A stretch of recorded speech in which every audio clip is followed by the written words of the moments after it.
Selamat datang di channel YouTube Padiksi Unisbank. Coba deh bayangin, pernah nggak sih Anda ngerasa kayak tenggelam di lautan notifikasi setiap hari? Saya yakin banyak dari kita ngerasain hal yang sama. Nah, karena itulah, kali ini kita akan membahas sebuah buku yang luar biasa relevan, Deep Work karya Cal Newport.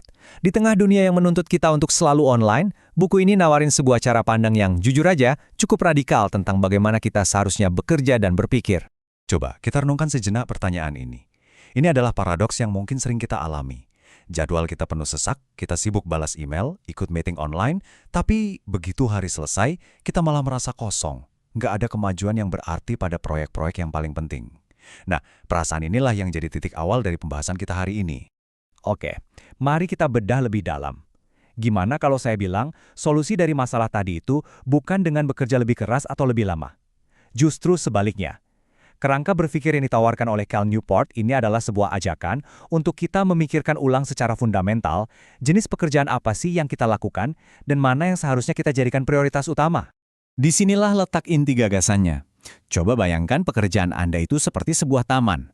Di satu sisi, ada yang namanya deep work atau kerja mendalam. Ini tuh kayak aktivitas menanam pohon, merawatnya dengan sabar sampai akhirnya berbuah. Ini adalah tugas-tugas yang benar-benar menantang kemampuan berpikir kita, melahirkan inovasi, dan sulit banget ditiru orang lain. Nah, di sisi lain, ada shallow work atau kerja dangkal. Ini ibaratnya cuma nyapu daun-daun kering. Ya, perlu sih dilakukan, tapi nggak benar-benar menciptakan nilai baru yang signifikan.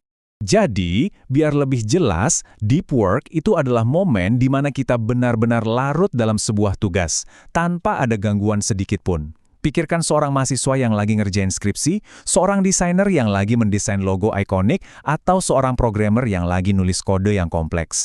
Hasilnya, itu bukan cuma output berkualitas tinggi, tapi yang lebih penting, keterampilan kita juga ikut meningkat secara permanen. Sementara itu, shallow work adalah kebalikannya.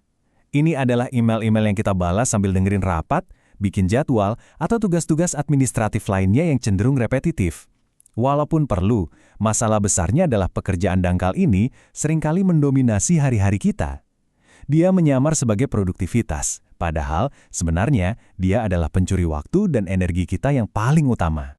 Dan kutipan dari Cal Newport ini, wah, ngena banget. Sibuk membalas puluhan email itu emang bikin kita merasa produktif. Tapi coba tanya lagi, apakah itu benar-benar menggerakkan kita lebih dekat ke tujuan besar kita?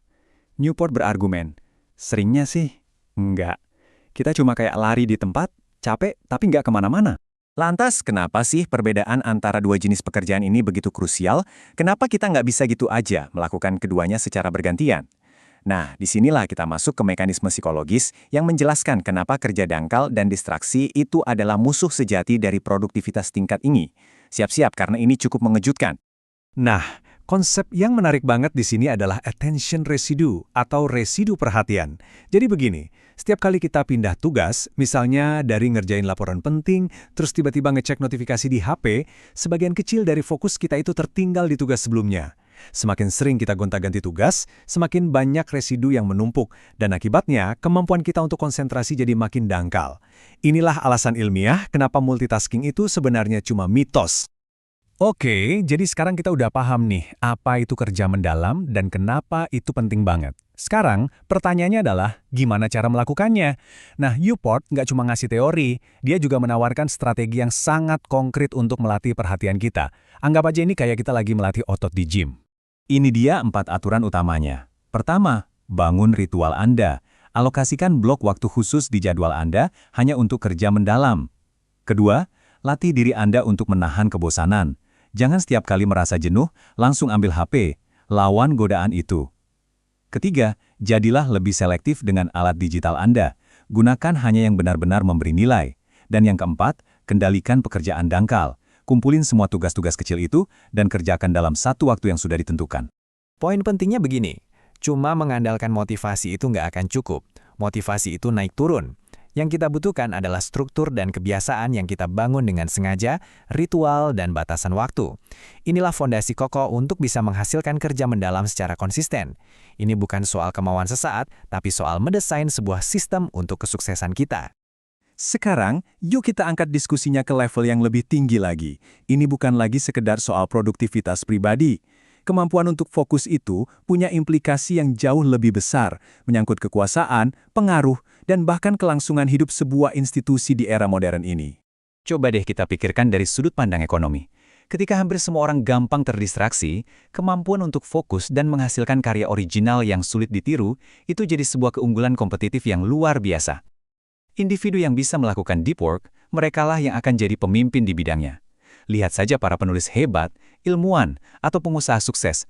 Mereka semua adalah master deep work. Dan ini nggak cuma berlaku buat individu loh, ini juga berlaku buat organisasi. Budaya kantor yang mengukur kinerja dari seberapa cepat email dibalas atau seberapa banyak rapat diikuti, sebenarnya sedang mendorong kerja dangkal. Dalam jangka panjang, ini akan meracuni kemampuan institusi untuk berinovasi dan bisa-bisa membuatnya jadi tidak relevan lagi. Jadi ini dia poin utamanya. Kemampuan untuk mengendalikan perhatian Anda sendiri dan mengarahkan perhatian orang lain pada hal yang penting, pada dasarnya adalah sebuah bentuk kekuasaan. Perhatian kita adalah mata uang yang paling berharga di era informasi. Siapapun yang bisa menjaganya dan mengarahkannya pada hal-hal yang bernilai, dialah yang akan mendapatkan pengaruh dan otoritas profesional. Dan kutipan ini dengan brilian menggambarkan keunggulan strategisnya. Deep work itu menghasilkan sesuatu yang Newport sebut sebagai modal kognitif, yaitu pemahaman mendalam, keterampilan unik, dan karya original yang nggak bisa begitu saja dibeli atau ditiru oleh kompetitor. Ini adalah harta karun intelektual Anda. Sebagai penutup, mari kita sama-sama merenungkan pertanyaan ini. Di zaman di mana banyak pekerjaan rutin, bahkan yang kompleks sekalipun, bisa diotomatisasi oleh AI, apa sih yang tersisa sebagai nilai unik kita sebagai manusia? Jawabannya, mungkin, terletak pada kemampuan kita untuk melakukan deep work, berpikir kritis, menciptakan ide-ide original, dan memecahkan masalah yang rumit. Inilah modal yang sesungguhnya tak tergantikan.